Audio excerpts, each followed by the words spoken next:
ఈరోజు మనిషి కంటే తెలివైన చిలుక గురించి చెప్పుకుందాం. సత్సంగం వల్ల లాభం ఏంటో ఆ చిలుక తెలియజేసింది. ఒక వ్యక్తి పట్టణంలో జరుగుతున్న సత్సంగానికి ప్రతిరోజు వెళుతూ ఉండేవాడు. ఆ వ్యక్తి ఒక చిలుకను పంజరంలో ఉంచి పెంచేవాడు. ఒకరోజు ఆ చిలుక తన యజమానిని అడిగింది, రోజు మీరు ఎక్కడికి వెళ్తున్నారు అని. అతను ఇలా అన్నాడు, మంచి విషయాలు తెలుసుకోవడానికి నేను రోజు సత్సంగానికి వెళుతున్నాను. అప్పుడు చిలుక అంది, మీరు నాకు ఒక సహాయం చేయగలరా అని అడిగింది ఆ చిట్టి చిలుక యజమానిని. నేను ఎప్పుడు స్వేచ్ఛ పొందగలను అని మీ గురువుగారిని అడిగి నాకు చెప్పండి అంది. మరుసటి రోజు యజమాని సత్సంగానికి వెళ్ళాడు. సత్సంగం ముగిసిన తర్వాత అతను గురువు వద్దకు వెళ్ళి, మహారాజ్, నా ఇంట్లో ఒక చిలుక ఉంది.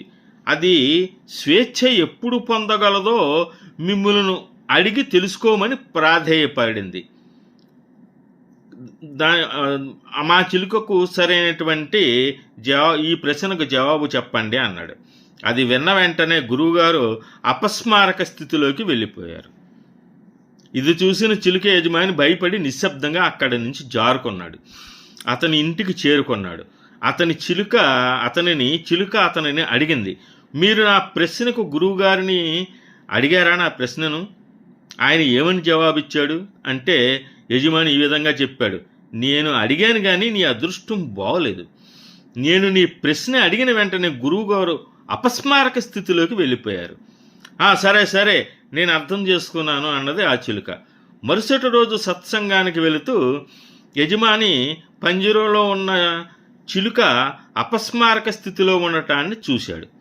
యజమాని పరీక్షగా చూసి చిలుక చనిపోయిందనుకుని బయటకు తీశాడు. దాన్ని నేల మీద ఉంచాడు. వెంటనే ఆ చిలుక రివ్వుమంటూ ఎగిరిపోయింది. చేసేది లేక సత్సంగం కోసం మామూలుగా వెళ్ళాడు. ఆ యజమాని ఆ విధంగా గురుగారి దగ్గరికి వెళ్ళిపోయాడు. గురువు అతన్ని చూసి దగ్గరకు పిలిచి, నీ చిలుక ఎక్కడ ఉంది అని అడిగాడు. నేను ఉదయం సత్సంగానికి వచ్చేటప్పుడు నా చిలుక అపస్మారక స్థితికి గురై పంజరంలో పడి ఉంది. దాని ఆరోగ్యం తనిఖీ చేసే నిమిత్తం నేను పంజరం తెరిచి దానిని నేల మీద ఉంచినప్పుడు అది పారిపోయింది అని దిగులుగా చెప్పాడు.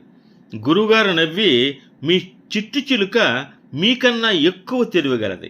అది నేను ఇచ్చిన చిన్న సూచన అర్థం చేసుకొని ఆచరణలో పెట్టి స్వేచ్ఛను పొందగలిగింది. కానీ మీరు చాలా రోజుల పాటు సత్సంగానికి వస్తూ కూడా సాధన చేయక ఈ ప్రపంచంలోనే భ్రమ అనే పంజరంలో